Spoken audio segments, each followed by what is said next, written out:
Laba Olutalo wakati wa Dr Halimah ne Pheobe kigambibwa nti Dr Halimah yagoba Pheobe ewuwe mbu mubi akaabye omwana we n'ebirala bingi nnyo bikuleetedde yamufunira omusajja omwavu atalina ssente.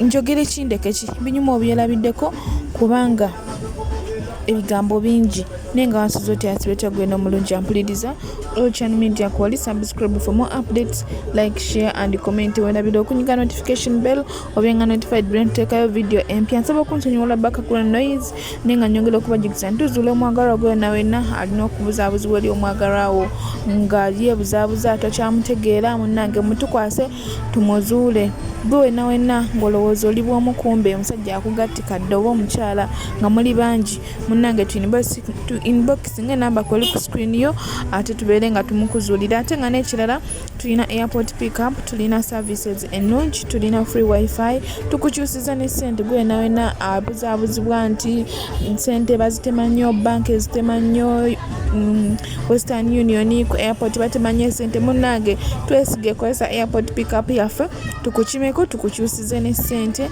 nga tezikendeddeeko yadde n'akatono tukulinda kabubeere bwa misana kabubeere bwa kiro ffe tubeerawo. Services zaffe ennungi kabeeyi kakuteesaako buteesa kasaamusaamu kanseko buseko munnange tojja kubeera ate nga wejjusa.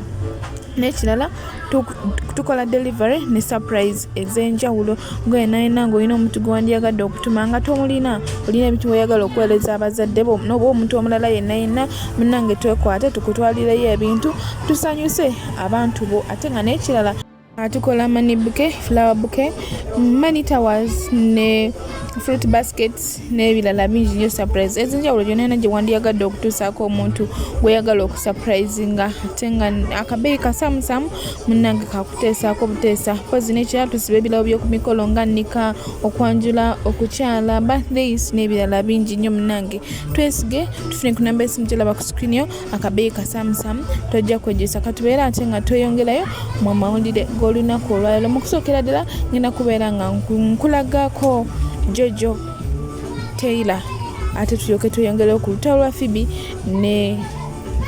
ne Dr Halimah.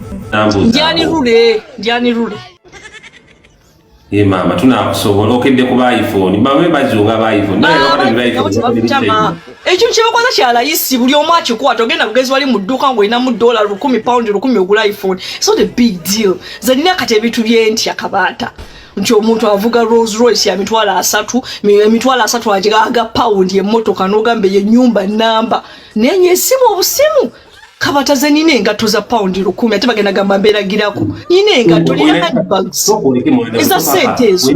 Wina n'engatto za pound 10? Yes, nina engatto nina Louis Vuitton ya pound 10 engatto 10 mu bina engatto yeri watulabeko beerako kwata kwasa kalina kengatto nina amasepiti gammeka beerako ate simu tetambula. Look on. Bana abantu bagenda ne batumanyiira temutumala ku mirembe nina amasepiti lekuso oyina engatto ya pound 10 engatto nina ensawo ya pound 15 ensawo katereke ttano katigenda kulega seti ya amasepiti omusepiti agafumba emmere ensawo ya pound 15 z'emmeke za Uganda. Ebisente nyingi nnyo leero nanyize kamusokolo ejjawulira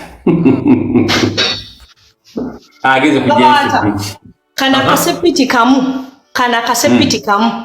kano kala mu mutolo gwako ka pound nga 4 kano katindete endala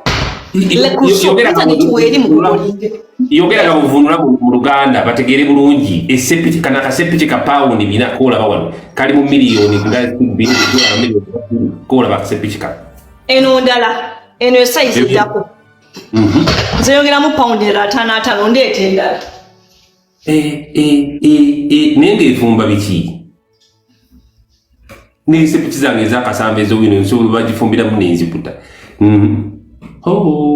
eno ndala nene yazino eno yali yammeka werabidde ate lwaki nagula nyingi agulina nyingi bannange anti kati ulida era muteekeko data anti tutandise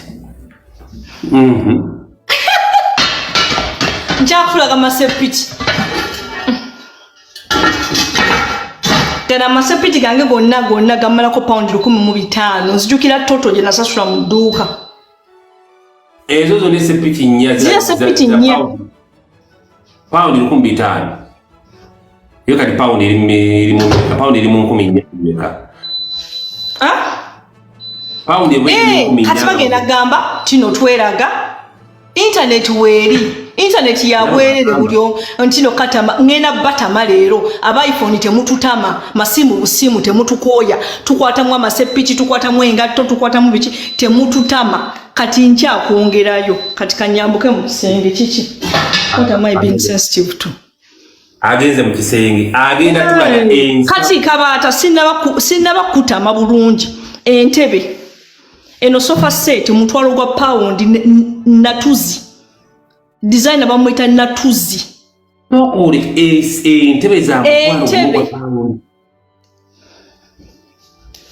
omutwalo gwa pound ngena batama leero temututama ze milioni ngana nina set eno nineno it's just a 3-seater neri mutwalo gwa pound receipt ngena zikulaga bwe bansaba receipt kanyambuke nzirina ze milioni ngana na receipt yonjirina ku internet kuno njipostinga temututama katata sinaba kumaliriza eno kitchen yange ya mitwalo 5 kitchen yonna efumbiro kitchen yonna ya smart system everything else binatekamu and kubanga ze kitchen yange ya masanyalazi kabada zange zonna za masanyalazi kwatako bukwasi nezivaayo zonna za masanyalazi eno tapu yange eno tapu ogiraba kabata eno tapu efumba ogiraba eno tapu ekola amazzi egafumba egadistillinga egafilter kati gena kutirako boje wange ngoyagala chai nze sina binika eno ebinika ogiraba egafumbirawo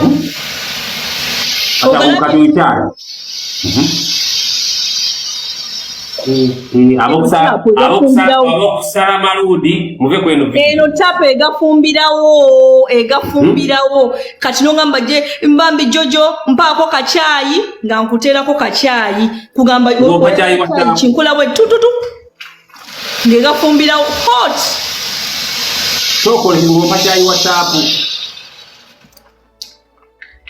kati bongamba kino oyagala sparkling ate kati ngena takako ne champagne erigundi bagirese champagne kati kweri batugambe fena bagula tapu bagita kuka pro batedeko kuka champagne tugenda kuba tuyina filter ya champagne nga champagne munywera kuno ku tapu kati nga boje wange nguterako champagne babirese kati ngena kulaga tapu ina kabada namba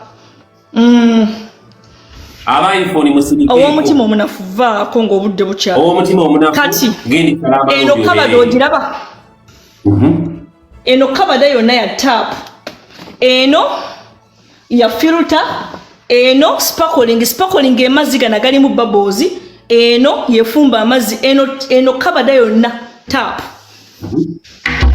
kati eno kabada yonna wine fridge guno gonna mwenge wange mbojala wange woyagala kunywa mwenge eno na fridge ya mwenge abanango omwenge ya mwenge guno gonna mwenge buli kabada gensikayo oyagala kunywaki fridge yonna ya mwenge eno wine fridge ne wansi bwensikayo gundi ya wansi gonna mwenge layers na layers kati ngamba tuno bwe manyagala okunywa mwenge bulina kusobola kunywa guno mwenge guno gundi ice naye mulina omwavu wakufa tajja kufa lama yalina iPhone wano bana mani tajja kufa kati eno coffee machine wenjagala okunywa coffee ate nali smart mukolera ku simu azonga zinalese wekikopo ajja kunkolera coffee kankulage coffee machine yange bwekola muno mugenda mu mazzi teka muna mazzi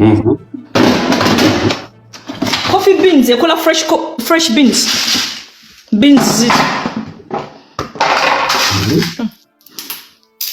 coffee yenyini nziraba mwanyi saali makata olaga obulamu abantu balimu coffee yenyini so coffee beans ziri fresh zigenda muno mugenda mu flavors na flavor nya kuteka mu vanilla flavor nyani flavor muno mugenda mu mata kati no ne filteringa byemaze okuwanda ne bikisula muno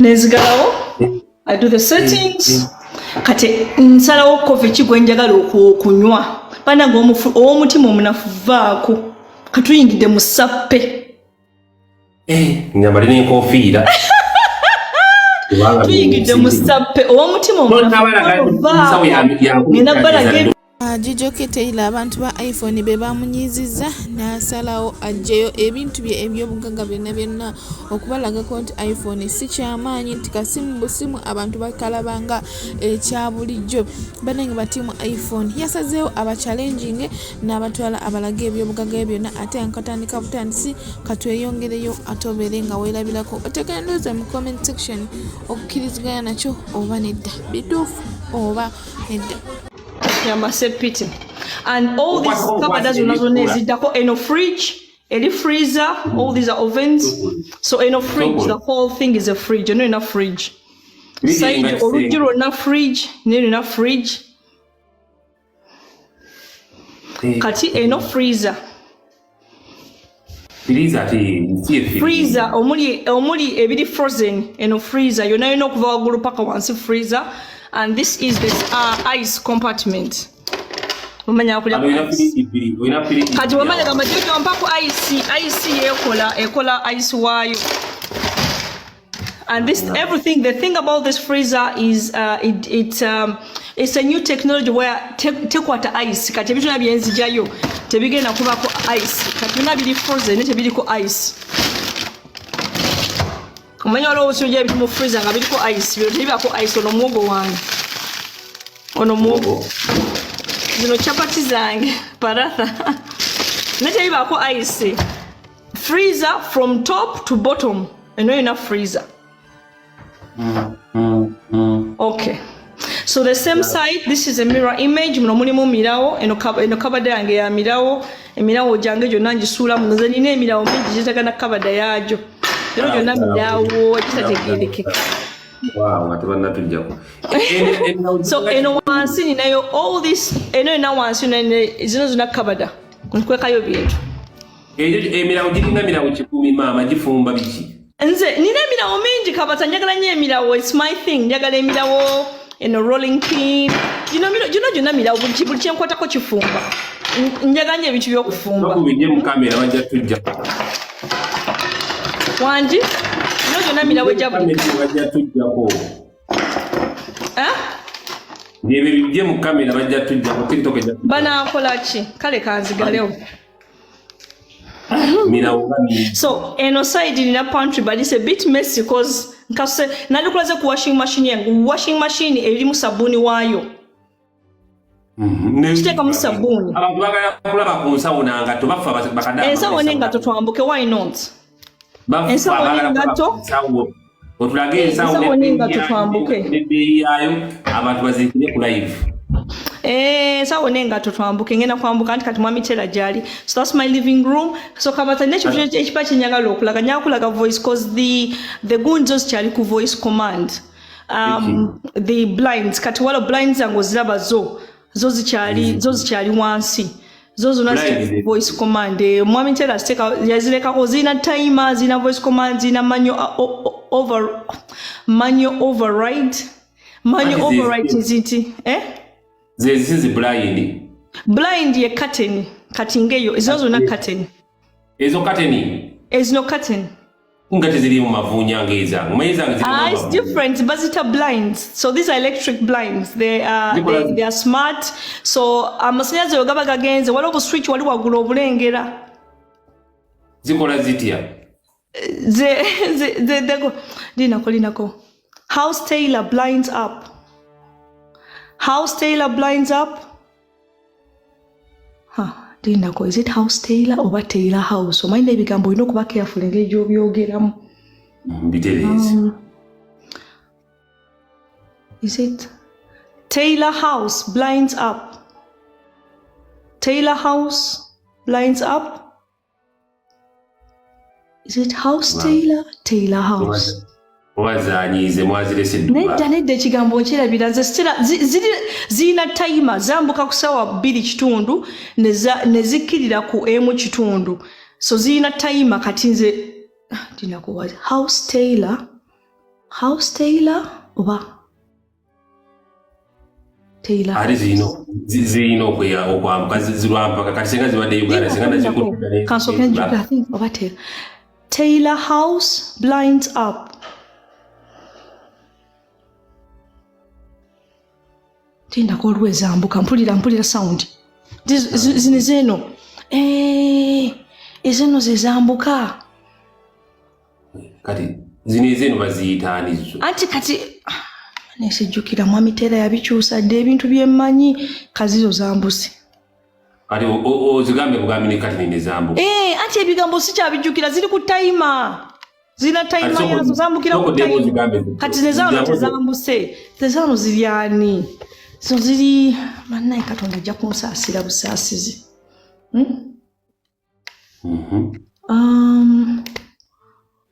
Sakufanicha ensambya njagala ondeetera ebintu bino wiiki ejja. Tinako. House tailor blinds up. Yeah. So your command eri house tailor. House tailor nezambuka. Kati senga zibadde wange senga zigamba ngabe kumanyi ko mwamke. Yazikyusa ziri zambukira ku gundi ndala zino zambukira ku gundi ndala. Kati niyogera bongezi kati nezambuka. Yes, kati nezambuka. Curtains are different. Curtains are different. So let me see. The outside lights. The manual override. Manual override. The smart yanema. The smart yanema.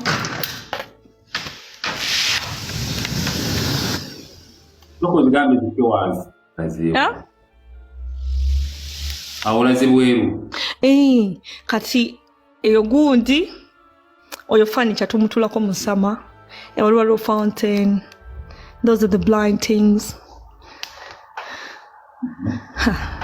Njamubuuza how we change the manual overrides because kyembadde manyisibwe kiri. The thing is we didn't plan this properly. I would have known. Nani mubuuziza but I don't know. Soko zigambe zide wansi bana abe nankula bye bategeere abagambye katulabe zino yogera kati zide wansi bategeere. House tailor blinds down.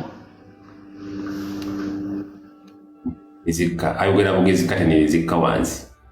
I said curtain. These are not curtain. They're blinds. Ebimanyi neze ndaba curtain. They're not curtains, they're blinds. They're blinds. So they'll get that. But it's a blinds. Azisiwa ayogera bongezi nezika nezange mfungule. No, we're not joking about it. Dina kozi nozike. House tailor blinds down. Kati nezika wansi. And with a smart house. Ngena nkulagena ekinabiro. Edinisa lyeggula lyokka katwambuke. Twatandikidde ku nsawo. Bane bagenda okukola naze bakoowe. Bane temumpalana, this is hard work. Ezo senga nzirimu senga ebigambo byakuwemula binazituuma. Kati bakyowemula. Oze ebigambo bitegeera era tegeera commands biki commands inakuba simple kati kapatwacho wewe ebigambo byokwemula togenda kwemula so every time you talk to me mba mu office. This is my office y'omutembeeyi ebizigo byange byonna obiraba toothpaste wuuno printer yange when printing agonza ba customer vitamin C madingo neda si madingo nogundi munala basically enogundi yange ya bizigo gundi yange mwe parking ira zizino my laptop the screen then This one has a manual override. Eno blind ye nyini eri manual oli okola bwoti. Ono tebamuteka ku smart. Ono tali smart ono golabo. Ono no muko era nsiba mugamba ne sajja gwero tankolera smart mu office laba daba bintu nga bino. Nina okusika bwenti ne biri byogera bwogezi. Yadda wama wesikire. Kati bino bebiri kumanyi gakisajja. But my battery ngamba kino battery eri down infudde nze. Battery yagala tukola kibannange. Battery ngamba Jojo Kateila alaze kabata ebintu nasigala nga awuniikiridde nasigala nga ali speechless era gwe nawe ne yasubidwa live eno ensonga lwaki njikuleetedde obeere nga erabira ku munanga abantu balina ebintu abantu bagagga abantu balina ssente naye nga tebeeraga ate n'ekirala awuniikiriza social media yonna buli woolaga butambi bwe bwe butambula ng'alaga ebyobugagga bwe eno ye part esembayo tugende ku Pheobe ne Dr Halimah aboobadde ab'omukwana ababiri ng'ate ebigambo ebiyitingana tebiwomesa nakabulirifu. Kati nali kulaze ne fireplace guno omuliro gweteekawo gwokka omuliro nina okujjukira komandi yaagwo oba eriki mwami tera nja kumuyita ambulire komandi y'omuliro lindako bane my battery is down. Yes, guno gwe nayogera bwogezi kati eno music room y'abaana bana bange benenge eri bit meso might tubadde ko twakadda en room y'abaana guitar zabwe zizo bazanya entujita music room keyboard yabwe hiyo baji switching on wali ne batula ne bazanya one gwe basomera music na tulali nazanya music we guitar zabwe zizo bano ba icon babwe music bona en room yo y'abaana si yaffe room y'abaana senge badde wangu battery yange bane mugenda kunsonyiwa n'ekisimu agenda kuvaako mugenda kunyiga bunyiizi kale kanyambuke. So we have a glass staircase etandika kati muno tuterekamu nga jackets muno tuterekamu ngatto namuno mwangatto namuno muna tuterekamu ngatto kati ezizo abantu bagala kulaba zizo nansawo ezange ziri waggulu ati kati abaana be baselina kona kine battery egenda kubaka engamba 4%. So katwambuke ate nina kati bedrooms zonna z'abaana kangende mu yange omwami wange nebananga omwami wange alimbulire bane mugenda kunsonyiwa quick ngenda geza kutamulaga tajja kunyiiga yamanyi kansoke nkulage kana akasawo kakyalina mugundi kwazi twakakoma osina nakajjamu neli sinabagijjamu naye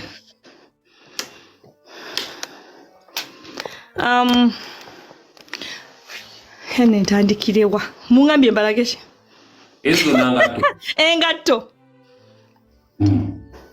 kankulage ne battery yange nina okuddayo wansi eri enengatto eno enengatto ya Louis bamumanyi era $1,400 ola paundi. Yes.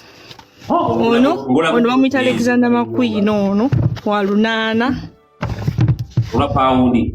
Yes, ono Hogi bamumanyi ono bamuyita Tori Bachi kame kakano alwa kovoteka eno oba ali abisatu sijjukira zino siza bei ziri zezebbeeyi bisatu ya paundi emiliyoni. eno jacket ya 4,000 eza paundi. Yes, ono eno jacket ya Gucci ya 10,000 neno jacket ya 3,500 ya paundi.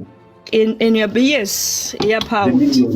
Kati zeri kankulage ensawo mangu mwami wange wunadduse anti akadda kati ensawo yange singa okuba ebbeeyi eno ya meke ya 15,000 eza paundi. Yes, eza paundi. Jojo eno yesinga okuba ebbeeyi yagiramu eri box ziri zolaba wali Jojo yangwanji njagala abantu bano bagatire muti paundi sizimanyi gwe zigatte tombonyabonya bana mugaganyiga ma kati eno emu neno brand yemu anti kati mwami nga kwebaka saka mutawanya ne kali akasawo kali kaja pane musoka muninde ko mwami yagala kwebaka anti nzize mu kisenge ne eno si ya bay naye eno neno jacket ne sawa esawa ya gundi eno sawa eno abasimanyi eno ya meke sawa simanyi bulungi sente kambuzo omwana wakuja kwa manzi zirimbi. Daddy, how much did you buy the tag? Do you remember? Yeah, just over 2,000. Over 2,000. Eri angambye esuka mu 12. That was 10 years ago, wasn't it? Twajugula myaka nga 10 kamsoke battery engamba 2% linda konina okukirira mangu. Egenda kuvaako ye. Era kiranga ze tute zinna baako kubanga tegenda baako. Dina ko kanyangu. Ayangu ntu. Bana abali live eno tulina Jojo tuli bantu 10 mu 10 abatulaba. Bantu 10 mu 10 abatulaba. Lina ko I'm just ndakatuka mu office. Mutapinge mu screen we muti abagifting agamba tuwebaza mu gifting live angatuna ba following account eno osolo kulaba live mu bweziti ba live yafe twakatandika charging ekyombo kimanyi twakatandika butandisi live following live atanaji following account tapping am screen bot Alex mugenda kubadde ngiza kukulaba ingati charging what's the thing about the chip nyangu yokukije no wansi charging vaako engamba 2% teyongerako ngezako kulengera anange oba echarginga banesimanyi zange banesimanyi oba echarginga ngizaddeko bwenti teri mukungamba nti lindako where is the charger Simanyi oba charging. It should be saying it's charging. Lindako. Teriko. Eno switch yeno wansi teriko. Neribuza ki? Switch extension teriko. Kati kweli. Oh my God. Kati kweli. Oh my God. Oh, thank you Jesus. Nakabata. Thank you Lord. Yes, kati omanyi njitadde kuno kati zingamba kite charging nga eno yo teriko kweli wansi ngeno yetaliko kati nengeza obongo buzino mani bugattako chokuba doja tulaga banna ati bade nyaga kulaga ekinabiro smart bathroom banne simanyi ako olito navaako mbade ngena kulaga dinako kasoke mfunye nzo mwami wange talina buzibu ze bine bintu byange ze sire mu sape lya muntu mulala bintu byange ze kabatanze bintu byange so sina kasoke mfunye ku battery nga 10% tu kwa mbuse kulaga ekinabi odeyo kulaga ekiyige ekyeteka ko ngena kulaga ekinabi njogera bogeza madisa negegula kati galina sensor enkuba bwetunya bwemba nerabidde okugala madinisa enkuba netonya geggala gokka nga toliwo yes gera ne sensor temperature baganda tsinga temperature eri waggulu galina sensor kama bit smart baganda tsinga temperature eri waggulu gageggula gokka in case there is a fire or whatever geggula gokka kali botuko kunaaba bikunawe nebikukuta asirina okunaba kuli manyo omwana Jojo okunaba naaba manyi ga kifuba Nina nechangu ekiganda. Oyina nechangu ekiganda. Oyina nechangu ekiganda. Kiri kyenyini proper changu ekininga cucumber. Kyenkosa okwekuuta. Bade ngenda kulaga just the smart features mu nyumba. Kasoke tufune kaliro otulage ku bintu biri smart. Nita kansoke mfune battery yange bade ngenda ekiride nga sitera bana kifaananyi nga omanyi bwe tukanga eri wansi nnyo nga ne camera tekyalaga kifaananyi. Kati uli utya Jojo tuli bantu 10 mu 10 abatulaba twagenze da viral oli otya Jenzi kati omanyi mbadde njagala gamba abantu abagamba nze nina iPhone nafe tulina ebyakabi oyine jacket ya 5,000 eza power. You see a bay nyo nine ndala jenjaga. Jacket nine ze bay bwenzikatakata mpezo omutwalo. Ogwa dollar, ogwa pound. Ogwa pound, ize dollar sijimanyoga mpound. Ubize milioni nga na ziri mu jacket. Nga 5 nze pound yange njibalira mu 5. Milioni nga 5 ziri mu jacket nze wane wemba nazongulamu ettaka nenzimbako n'ennyumba neetekako n'obuzibu. Kati ze nyumba nina anti katika batanze nina ennyumba. Nyumba njirabye smart house. Ate sinakulaga bulungi. Ki ekibulako ky'otalina? Bingi, sina bingi. Kati kati obuzibu kamera gye nkolirako. Kamera gye ndi sorry, esimu not camera. Esimu gye nkolirako gye nkolideko TikTok.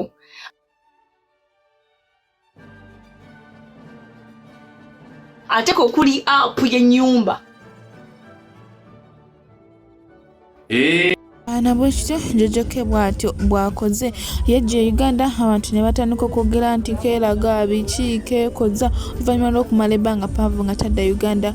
Complaints ze yayogera oba comments ze yakomentinga ku ngeri gy'asanzemu Uganda ye trendinga ne ku social media abantu bagamba yeekoza biki n'ebirala bingi nnyo. So n'olwaleero asazeewo alage ku by'obugagga bwe ennyumba ye n'ebirala bingi nnyo era nga bw'obirabika. Tugende butereevu ku Dr Halimah ne Pheobe. Nakati Dr Halimah ekigobya Pheobe kyekyaki nga tasobola kudda ku kyeyo.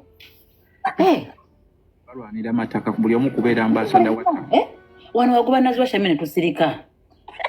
N'okumupookera omugambo. Nze sina muntu gwe nvumyeko wano baana mmwe. Halimah ffe twakula kuva eri Saudi ng'oli mukazi mulungi wabula kyenkwebazaako butabikula mutwe. Naye lwaki wano bafookerera? Ate ng'olabika bulungi.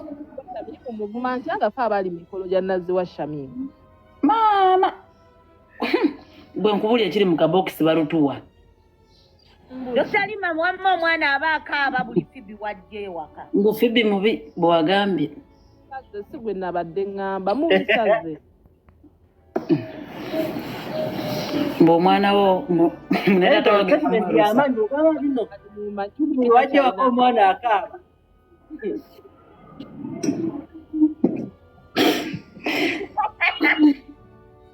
Ndiye ndo netumvaako. Rosa nakawene netu.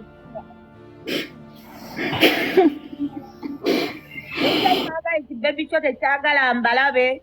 Tekyagala abantu baddugavu. Kati kankubule Dr Halimah ate mugenda katukolana ne Pheobe lwaki oze ku live. Pheobe atulabanga omuyeekera lwa Saddam Hussein. Kituufu baayoganye ne bbaawe yaganye kamera tutuwe.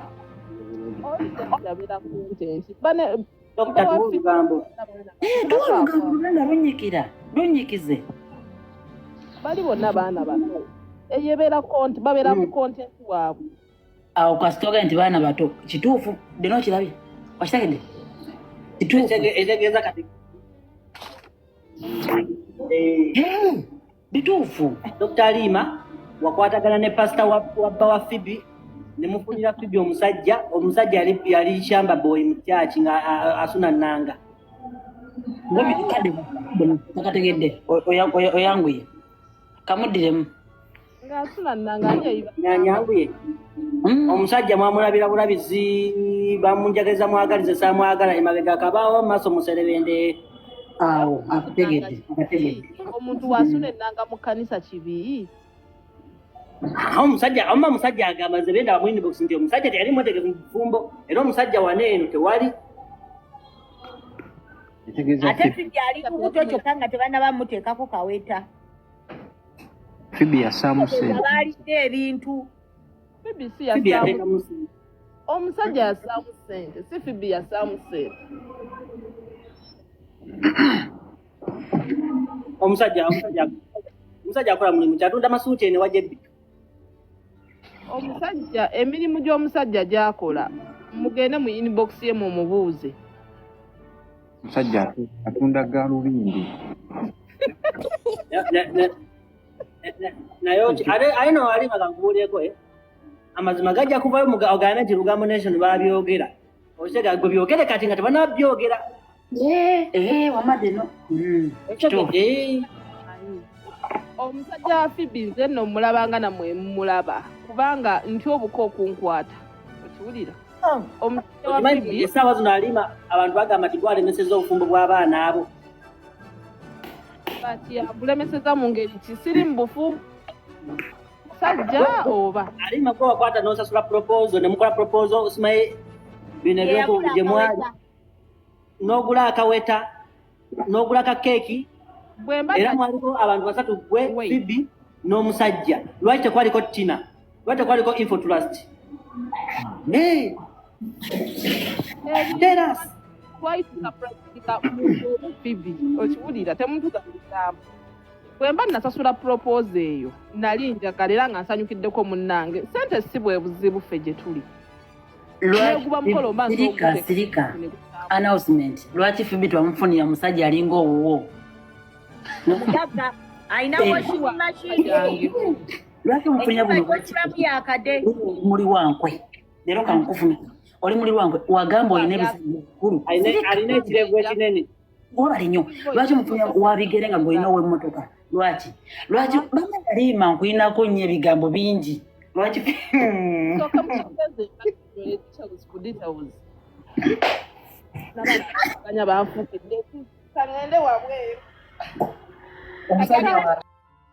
So nabwekyo embeera bwetyo bwe neebaza bulala vidiyo yange to the end n'olabula nga tomusikipinze mukono ndi musimu era nsakatonaku ekyosinga okwagala enayongera okujjukiza nti ozuula omwagalwa gwe yonna yonna abuzaabuzibwa oba yandyagadde okuzuula omwagalwa oba akwagala mukono tesiga tufune ku namba y'essimu gy'olaba ku screen yo munnange tojja kubeera ate nga wejjusa tulina airport pickup tulina services ennungi tulina free wifi tukukyusiza ssente gwe yonna abuzaabuzibwa nti ku airport baseera ssente batoola ku ssente Western Union ezitema ssente nnyingi n'ebirala bingi munnaye tukukyusiza ssente zo n'ozifuna nga bw'obadde ozisuubira ate nga n'ekirala tukola ne surprise ez'enjawulo ne delivery gwe yonna alinawo ebintu bye wandyagadde okuweerezaako ewammwe oba omuntu yenna nga tolina bikutwalira munnange twesige tufune ku namba y'essimu gy'olaba ku screen yo tukudeliveringire ebintu byo ate nga n'ekirala tukola money bouquet, money towers, gift hampers, flower bouquet, fruit baskets n'ebirala bingi nnyo surprise ez'enjawulo akabeeyi kasamusamu kakuteesaako buteesa munnange twesige tojja kubeera ate nga wejjusa ate tukudeliveringire n'okudeliveringera tusiba n'ebirabo by'oku mikolo nga nika okwanjula birthdays okukyala n'ebirala bingi tufune ku namba y'essimu gy'olaba ku screen y'omukono tukusibire ebirabo byo omukolo gwo gulabike bulungi nga ebirabo bili wrapped ng'ebirabo twabisibye okyali ku Olutalo Media subscribe for more updates like share and comment olabila okunyinga notification bell obenga notified bila nteka video empya pozi n'ekirala saba okunsonyiwa olwa background noise